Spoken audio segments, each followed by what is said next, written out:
आप सभी का खबर झारखंड में। मैं रविंद्र सिंह आपके साथ। झारखंड के सिंहभूम सीट की बात सबसे पहले करेंगे, क्योंकि 14 वर्ष का वनवास कांग्रेस यहां पर तोड़ेगी या फिर यहां कमल खिलेगा। पूर्व मुख्यमंत्री मधु कोड़ा की पत्नी गीता कोड़ा कांग्रेस की टिकट पर सिंहभूम के दंगल में उतरी हैं, लेकिन जेएमएम के स्थानीय नेताओं को गीता कोड़ा पर भरोसा नहीं हो रहा। जेएमएम के नेताओं का लगता है कि गीता कोड़ा को समर्थन अगर किया तो आने वाले दिनों में सिंहभूम से जेएमएम का गीता कोड़ा सफाया करके रख देंगी, और ऐसे में सिंहभूम में गीता पर महाभारत छिड़ गई है। हाथ में सिंहभूम, मंजूर नहीं सोहबत। सिंहभूम में सियासी अदावत, गुरुजी की सेना करेगी बगावत। झारखंड में एनडीए और महागठबंधन के नेताओं के बीच सियासी अदावत तो खूब देखने को मिल रही है, लेकिन सिंहभूम सीट पर महागठबंधन के नेता आपस में एक दूसरे को मात देने के फिराक में दिख रहे हैं। महागठबंधन में सिंहभूम सीट कांग्रेस के खाते में जाने और फिर गीता कोड़ा को प्रत्याशी बनाने की घोषणा के बाद जेएमएम की जिला कार्य समिति रणनीति बनाने के लिए जुटी है, जिसमें कोल्हान के तमाम विधायक और जेएमएम नेता शामिल हुए, जहां सभी का दर्द छलक पड़ा। जेएमएम के विधायकों ने आरोप लगाया कि कांग्रेस के खाते में सीट जाने के बाद कांग्रेस ने उनसे प्रत्याशी के लिए रायशुमारी नहीं की। ऐसे में जेएमएम अपने बूथ कमेटी को कांग्रेस के सुपुर्द नहीं करेगी, क्योंकि ऐसा करने से आने वाले विधानसभा चुनाव में कांग्रेस उनकी बनाई हुई मजबूत टीम को हाईजैक कर लेगी और जेएमएम का सिंहभूम में सफाया हो जाएगा। जेएमएम के जिला कमेटी की बैठक उनको भी शामिल करना चाहिए, आरजेडी के जिला कमेटी को शामिल करना चाहिए, जेबीएम के जिला कमेटी को बैठक में शामिल होना चाहिए। चारों गठबंधन के जो पार्टी है, इस चारों जिला कमेटी का बैठक तुरंत बुलाना चाहिए और ये पहल कांग्रेस को करना चाहिए। इन लोग का तो हम लोग गठबंधन है और जो आदेश है उसको हम लोग पालन करना है, और जिसको मान सम्मान नहीं मिलेगा वो क्यों करेगा। अभी जरूरत है उनको, वो हमारे पास आए और हम क्या हमसे मदद क्या करना चाहता है वो हमारे आकर के हमसे स्पष्ट करे। हमारे सभी पांचों विधायक हैं यहाँ। दूसरी ओर कांग्रेस के नाम के ऐलान के बाद गीता कोड़ा उत्साहित दिख रही है। चुनाव संचालन समिति के साथ साथ बूथ स्तर तक रणनीति बनाने में वो जुटी हुई है और दावा कर रही है कि आने वाले दिनों में सभी से विवाद सुलझा लिया जाएगा और जेएमएम विधायक भी उनके साथ खड़े होंगे। राहुल जी ने इस गठबंधन को आकार दिया है और हम लोगों की भी जिम्मेदारी यही है कि गठबंधन को पूरा मान सम्मान मिले, गठबंधन धर्म हम का पालन हम लोग करें और सभी जेएमएम हो, जेवीएम हो, आरजेडी हो, इन सभी को हम लोग साथ लेके चलेंगे। सिंहभूम में कांग्रेस की प्रत्याशी गीता कोड़ा और बीजेपी के लक्ष्मण गिलुआ के बीच सीधा मुकाबला होने वाला है। ऐसे में जेएमएम विधायकों की बगावत लक्ष्मण गिलुआ के लिए आसान राह कर सकती है, क्योंकि कांग्रेस सिंहभूम में 14 सालों से वनवास काट रही है। आखिरी बार कांग्रेस ने सिंहभूम में 2004 में जीत दर्ज की। वहीं 1984, 1989, 1998 में कांग्रेस यहां से जीत चुकी है, जबकि बीजेपी सिंहभूम से 3 बार जीत दर्ज कर चुकी है। वहीं 2014 के लोकसभा चुनाव में वोट के गणित को भी समझ लीजिए। बीजेपी प्रत्याशी लक्ष्मण गिलुआ को कुल 3,03,131 मत मिले थे। दूसरे स्थान पर जय भारत समानता पार्टी प्रत्याशी गीता कोड़ा रही, जो अब कांग्रेस में है। गीता कोड़ा को 2,15,607 मत मिले थे। तीसरे स्थान पर रहे कांग्रेस के चितरंजन किस्कू को 1,11,796 मत और जेएमएम प्रत्याशी दशरथ गंगरई को 35,681 मत मिले। साफ है, गीता कोड़ा के मैदान में आने से सिंहभूम की लड़ाई दिलचस्प हो गई है, लेकिन अगर गुरुजी के सेनापतियों ने बगावत कर दी तो सिंहभूम में कमल खिलना आसान हो जाएगा। आनंद प्रियदर्शी, जी मीडिया, चाईबासा। सिंहभूम संसदीय सीट पर पिछले 28 सालों से कोई सांसद लगातार दोबारा चुनाव नहीं जीत पाया है। सिंहभूम संसदीय सीट से लगातार चुनाव जीतने का रिकॉर्ड कांग्रेस के बागुन सुमरई के नाम है, जो लगातार 4 बार इस सीट से जीत हासिल कर चुके हैं। सिंहभूम सीट पर 1991 के बाद लक्ष्मण गिलुआ 2 बार सांसद बने हैं, लेकिन लगातार 2 बार जीत हासिल वो नहीं कर पाए। पहली बार वो 1999 में कांग्रेस के विजय सिंह सोए को हराकर सांसद बने, लेकिन 2004 में कांग्रेस के बागुन सुमरई से चुनाव हार गए। तो ये वो जानकारी है जो कि आपके लिए जानना बेहद जरूरी है। आप समझेंगे क्या हाल है सिंहभूम की इस लोकसभा सीट का।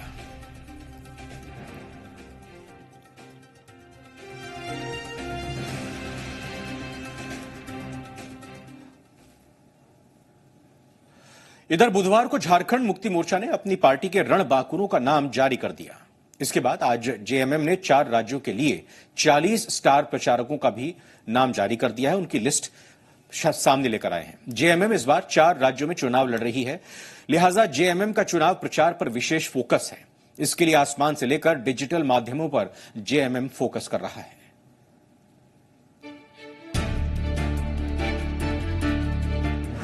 डिजिटल होकर जीतेंगे दिल, जेएमएम का प्लान प्रचार, 4 स्टेट 40 स्टार। झारखंड में लोकसभा के 4 सीटों के अलावा बिहार के 4, बंगाल के 10 और ओडिशा के मयूरभंज लोकसभा की 1 सीट पर जेएमएम चुनौती पेश करेगी। तो विधानसभा उपचुनाव के 5 सीटों पर गुरुजी के योद्धा मैदान में होंगे। 3 अप्रैल को प्रत्याशियों के ऐलान के बाद जेएमएम अब चुनावी जंग जीतने की रणनीति बनाने में जुट गई है। इसके लिए न सिर्फ बूथ स्तर पर अभियान चलाया जाएगा, बल्कि आसमानी और आभासी दोनों माध्यमों को हथियार बनाया जाएगा। इसके लिए जेएमएम ने एक उड़न खटोला बुक करा लिया है। वहीं वोटरों का दिल जीतने के लिए इस बार डिजिटल माध्यम पर भी जेएमएम फोकस करेगा। प्रत्याशियों के ऐलान के साथ ही झारखंड मुक्ति मोर्चा ने स्टार प्रचारकों के नाम का भी ऐलान कर दिया है, जिसमें सबसे पहले पार्टी के सुप्रीमो गुरुजी शिबू सोरेन हैं। तो कार्यकारी अध्यक्ष हेमंत सोरेन महागठबंधन के साथ साथ अपने पार्टी के लिए भी प्रचार करेंगे। पार्टी ने 4 राज्यों के प्रचार के लिए 40 स्टार प्रचारक के नाम का ऐलान किया है। जो स्टार प्रचारक है वो माननीय शिबू सोरेन जी है और हेमंत सोरेन जी हैं। तो उनके साथ में उनको सहयोग करने के लिए हम लोगों ने 40 लोग, ये सारे लोग स्टार प्रचारकों के लिस्ट में हैं। जेएमएम ने इस बार जमशेदपुर सीट से वरिष्ठ नेता चंपई सोरेन पर भरोसा जताया है। चंपई सोरेन जीत का दावा कर रहे हैं। यहाँ क्या जरूरत है विकास का, वो हमको ये सब जानकारी है। इसीलिए इस लड़ाई में महागठबंधन का जीत सुनिश्चित। आरजेडी, जेवीएम, कांग्रेस के बाद झारखंड में जेएमएम ने अपने प्रत्याशियों का ऐलान कर दिया है। ऐसे में अब चुनावी धार और चुनावी वार के लिए नेता कमर कस चुके हैं। जमशेदपुर से पीयूष के साथ सौरभ शुक्ला, जी मीडिया, रांची। झारखंड में होने वाले पहले फेज के चुनाव के लिए बीजेपी ने अपने उम्मीदवार के नामांकन के साथ चुनावी जंग का आगाज भी कर दिया है। लोहरदगा लोकसभा के लिए 29 अप्रैल को वोट डाले जाएंगे और इसके लिए बीजेपी ने सुदर्शन भगत पर भरोसा जताया है। सुदर्शन ने भी मुख्यमंत्री रघुवर दास और पार्टी के सभी वरिष्ठ नेताओं के साथ गुमला में अपना नामांकन कर दिया। बीजेपी के सुदर्शन भगत के मुकाबले कांग्रेस ने लोहरदगा से कांग्रेस विधायक सुखदेव भगत को अपना उम्मीदवार बनाया है। वहीं चुनावी रैली में सीएम रघुवर दास विपक्षियों पर जमकर बरसे। झारखंड में सुदर्शन जी का सुदर्शन चक्र चलेगा। झारखंड में मुख्यमंत्री रघुवर दास ने चुनावी मोर्चा संभाल लिया है। 2 दिनों के ओडिशा दौरे के बाद गुमला में सीएम रघुवर दास चुनावी जनसभा के दौरान विपक्षियों पर जमकर बरसे। रघुवर दास ने विपक्ष की नीतियों पर जमकर प्रहार किया। सीएम रघुवर दास ने आरोप लगाया कि विपक्ष विकास की राह में रोड़ा डालना चाहते हैं। बीजेपी की सरकार ने झारखंड की तस्वीर बदल दी। उन्होंने साफ कहा कि मोदी के नेतृत्व में देश को मजबूत सरकार मिली है। कमजोर सरकार के कारण पाकिस्तान से आतंकवादी कभी 26/11 का बॉम्बे में हमला करता था, कभी दिल्ली में हमला करता था, कभी चेन्नई में हमला करता। लेकिन इन 5 वर्षों में आप देखें, किसी राज्य में पाकिस्तान आतंकवादियों का हिम्मत नहीं हुआ कि किसी राज्य में जाकर हम बम ब्लास्ट करें। मुख्यमंत्री रघुवर दास चुनावी सभा से पहले लोहरदगा से बीजेपी प्रत्याशी सुदर्शन भगत के नामांकन में शामिल हुए। लोहरदगा से बीजेपी प्रत्याशी सुदर्शन भगत के नामांकन में सीएम रघुवर दास के अलावा झारखंड बीजेपी के प्रभारी मंगल पांडे और संगठन मंत्री धर्मपाल जी सहित बीजेपी के कई प्रमुख नेता मौजूद रहे। सुदर्शन भगत के नॉमिनेशन से पहले विशाल जुलूस निकाला गया। एक बार मैं सीधे तस्वीर दिखाना चाहूंगा कि एक जनसैलाब आज गुमला में उतरा है और तमाम जो भाजपा के कार्यकर्ता है, जो तमाम नेता हैं, वो यहाँ से नामांकन के लिए पहुंच रहे हैं। हजारों की तादाद में यहाँ भारतीय जनता पार्टी के झंडे के साथ, बैनर के साथ तमाम जो लोग हैं। वहीं मुख्यमंत्री रघुवर दास ने केंद्रीय राज्य मंत्री सुदर्शन भगत के लोहरदगा से पर्चा भरने पर कहा कि इस बार सुदर्शन का चक्र चलेगा, जबकि सुदर्शन भगत खुद भी लोहरदगा से काफी कॉन्फिडेंट नजर आ रहे हैं। ये जो कांग्रेस, झारखंड मुक्ति मोर्चा, अन्य विपक्षी दल जिस तरह राष्ट्र विरोधी शक्ति का साथ दे रहे हैं, ये सुदर्शन चक्र सबका घूम घूम के नाश कर रहे हैं। लोहरदगा सीट पर पर्चा दाखिल करने वाले सुदर्शन भगत पहले उम्मीदवार हैं। नामांकन के साथ ही बीजेपी अपने चुनावी महासमर में पूरे दमखम के साथ उतर चुकी है। लगातार 2 बार सांसद रहे। इस बार क्या जीत की हैट्रिक लगाएंगे, इस पर सबकी नजर है। सौरभ शुक्ला, जी मीडिया, गुमला। लोहरदगा लोकसभा सीट से बीजेपी प्रत्याशी सुदर्शन भगत ने नामांकन दाखिल कर दिया है। नामांकन के बाद आयोजित बीजेपी संकल्प सभा में मुख्यमंत्री रघुवर दास ने कांग्रेस पर हमला बोला। कांग्रेस को आसुरी शक्ति बताते हुए कहा कि चुनाव में सुदर्शन चक्र चलेगा और आसुरी शक्तियों का नाश होगा। इस बयान पर कांग्रेस प्रत्याशी ने सुखदेव भगत ने भी प्रतिक्रिया दी है और कहा है कि हम गांधी के विचारों पर चलने वाले अहिंसा के समर्थक हैं। उन्होंने बीजेपी प्रत्याशी सुदर्शन भगत को अच्छा इंसान बताया और कहा कि लड़ाई विचारधारा की है। पहले वो बताएं गांधी जी की हत्या किसने की। हम गांधी जी के विचारों के साथ चलते हैं, अहिंसा के साथ चलते हैं। हम लोग तो पांडव हैं, हमारा चिन्ह भी 5 पंजा है, मतलब हम 5 पांडव हैं। हमारी लड़ाई जिसे कहा जाए वो शक्ति से, कौरव की शक्ति। और भारतीय जनता पार्टी कहीं न कहीं, मैं जरूर कहना चाहूंगा कि हम गांधी जी के साथ हैं और जिन्होंने गांधी जी की जो हत्या की है, भारतीय जनता पार्टी उन विचारों के साथ है। तो वो कौन क्या है नहीं है वो जनता बेहतर समझती है। गिरिडीह सीट पर इस बार 2 क्षत्रपों के बीच जंग देखने को मिलेगी। बीजेपी ने अपनी सिटिंग सांसद रविंद्र राय का टिकट काटकर एजेएसयू को टिकट दिया है, तो महागठबंधन से जेएमएम दम दिखाने की कोशिश कर रहा है। परिसीमन की वजह से गिरिडीह 3 जिलों पर असर डालता है और इसीलिए गिरिडीह के गदर पर झारखंड के 3 जिलों के वोटरों की भी नजर रहती है।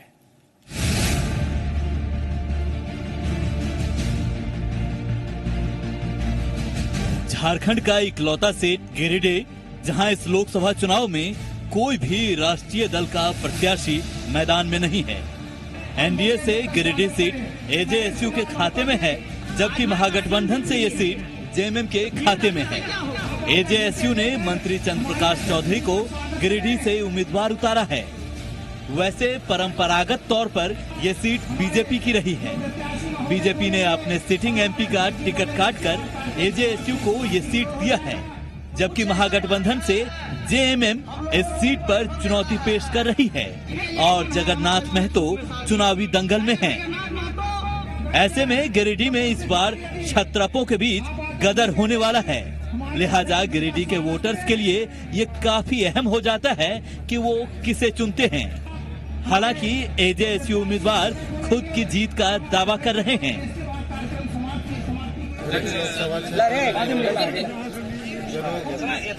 प्रधानमंत्री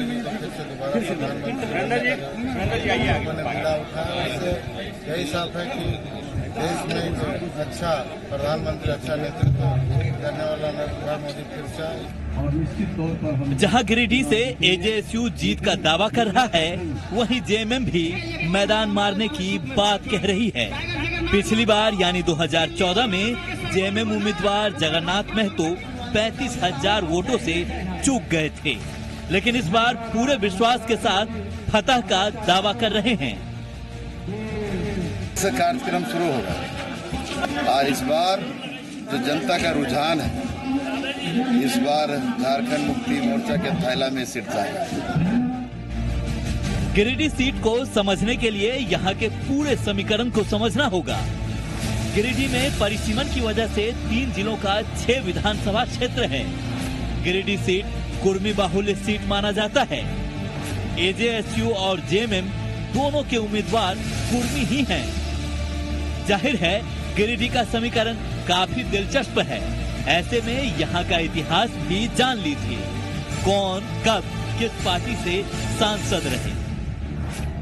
2014 रविंद्र कुमार पांडे बीजेपी से, 2009 रविंद्र कुमार पांडे बीजेपी से, 2004 टेकलाल महतो जेएमएम से, 1999 रविंद्र कुमार पांडे बीजेपी से, 1996 रविंद्र कुमार पांडे बीजेपी से, 1991 Vinod Bihari Mahato JMM, 1989 Ramdas Singh BJP, 1977 Ramdas Singh BLD, 1967 AI Ahmed Congress, 1962 Bateshwar Singh Thakur SWA, 1957 Qazi SA Mateen सीएनएसपीजेपी।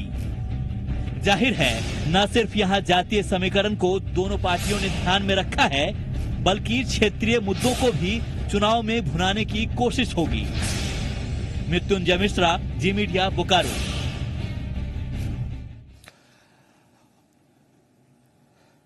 और वहीं कोयलांचल की जंग भी बेहद दिलचस्प हो गई है। नीरज हत्याकांड के आरोपी बीजेपी विधायक संजीव सिंह ने बीजेपी उम्मीदवार पीएन सिंह को समर्थन का ऐलान किया है, लेकिन सिंह मेंशन के ही दूसरे वारिस यानी संजीव सिंह के भाई सिद्धार्थ गौतम उर्फ मनीष सिंह ने धनबाद सीट से निर्दलीय चुनाव लड़ने का ऐलान कर दिया है। यानी कोयलांचल की इस जंग में जबरदस्त ट्विस्ट आ गया है। कोयलांचल, जिसे हम धनबाद कहते हैं, यहाँ जमीन के नीचे खदानें मुद्दतों से सुलग रही। जमीन के ऊपर माफिया गैंगवार की जो आग लगी है, उसकी आंच 5 दशक गुजर जाने के बाद भी बुझी नहीं। रसूख से लेकर सूबे की सियासत तक कोयलांचल की अहमियत किसी से छिपी नहीं। सियासी समर में एक बार फिर धनबाद पावर सेंटर के रूप में सामने आ रहा। बीजेपी ने सीट से सांसद पशुपतिनाथ सिंह पर तीसरी बार भरोसा जताया। 2 दिन पहले सांसद पीएन सिंह मेंशन के वारिस विधायक संजीव सिंह से मिलने धनबाद के जेल पहुंचते हैं और बाहर आकर ये भरोसा जताते हैं कि उनकी जीत पक्की है, क्योंकि उन्हें संजीव सिंह का पूरा समर्थन है। भरोसा का सवाल नहीं, वह यूजुअल तरीके से अपने कार्यकर्ताओं, उन्होंने पूछा कि कोई दिक्कत है। झरिया से बीजेपी विधायक संजीव सिंह अपने चचेरे भाई और डिप्टी मेयर नीरज सिंह हत्याकांड में जेल में बंद। 4 अप्रैल को धनबाद कोर्ट में पेशी पर पहुंचे संजीव सिंह ने भी पीएन सिंह को फुल सपोर्ट करने की बात कही। धनबाद के प्रतिनिधित्व करते हैं, भाजपा के विधायक रहे, अभी सांसद हैं और गार्जियन हमारे को मिलना। अरे हम भाजपा में हैं तो इसे आपको नहीं अनुमान। सर, लोकसभा चुनाव में आपका सहयोग पूरा रहेगा सांसद को? मैं वर्तमान में भाजपा विधायक हूँ, इस बात को ध्यान में रखिए। संजीव सिंह के इस ऐलान ने कोयलांचल की जंग को और दिलचस्प बना दिया है, क्योंकि संजीव सिंह के छोटे भाई सिद्धार्थ गौतम उर्फ मनीष सिंह निर्दलीय चुनाव लड़ने का ऐलान कर चुके हैं। संजीव सिंह की मां पूर्व विधायक कुंती सिंह भी मनीष सिंह को सपोर्ट कर रही हैं। खबर तो ये भी है कि कुंती सिंह बीजेपी हाईकमान से खफा है। जाहिर है धनबाद सीट को जीतने के लिए सिंह मेंशन का समर्थन जरूरी है, क्योंकि झरिया और धनबाद विधानसभा में मेंशन के समर्थकों की भारी संख्या है और दबदबा भी। नितेश मिश्रा, जी मीडिया, धनबाद। झारखंड में सियासी समर तो सज गया है, लेकिन निगाहें सबकी चतरा पर टिकी हैं।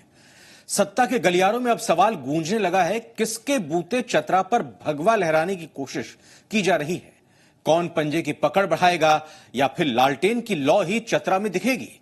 पर इन सबसे पहले एक और सवाल, चतरा में नामांकन की आखिरी तारीख 9 अप्रैल है, लेकिन 7 और 8 अप्रैल को छुट्टी रहेगी। ऐसे में उम्मीदवारों के नाम पर अभी तक उलझन क्यों है? झारखंड में पहले चरण के लिए नामांकन का दौर जारी है, लेकिन चतरा सीट पर एनडीए और महागठबंधन दोनों की ओर से कोई भी नाम फाइनल नहीं हुआ है। हालांकि चतरा सीट पर महागठबंधन से आरजेडी ने जरूर अरंगा डाल रखा है। ऐसे में आरजेडी अगर नहीं मानती है तो यहाँ मुकाबला त्रिकोणीय हो सकता है, और अगर कांग्रेस आरजेडी में बात बन जाती है तो मुकाबला आमने सामने का होगा। हालांकि बीजेपी ने भी अभी तक पत्ता नहीं खोला है। इसलिए तो मैंने कहा कल तक, कल 5 तारीख है, तो मुझे लग रहा है कि 6 तारीख को नामांकन या 9 तारीख तो अंतिम ही, 7-8 अगर बंद है तो 9 अंतिम है, उसके पहले ही घोषणा होगी और पूरा धूम धड़ाके से घोषणा होगी। बीजेपी उम्मीदवार तलाशने में जुटी है, जबकि कांग्रेस आरजेडी को मनाने में। ऐसे में समझना होगा कि आखिर पक्ष और विपक्ष से उम्मीदवार कब पर्चा दाखिल करेंगे, क्योंकि चतरा लोकसभा के लिए 9 अप्रैल नामांकन की आखिरी तारीख है और उससे 2 दिन पहले 7 अप्रैल रविवार और 8 अप्रैल को सरहुल की छुट्टी है। आज को चूंकि सरहुल है और वो हॉलीडे जो है वो नेगोशिएबल इंस्ट्रूमेंट्स एक्ट जो होता है NI एक्ट में, उसमें वो हॉलीडे के रूप में चिन्हित है, इसलिए 8 को नहीं होगा और 7 को संडे है जो रविवार का अवकाश हो रहा है, तो उस 2 दिन नहीं।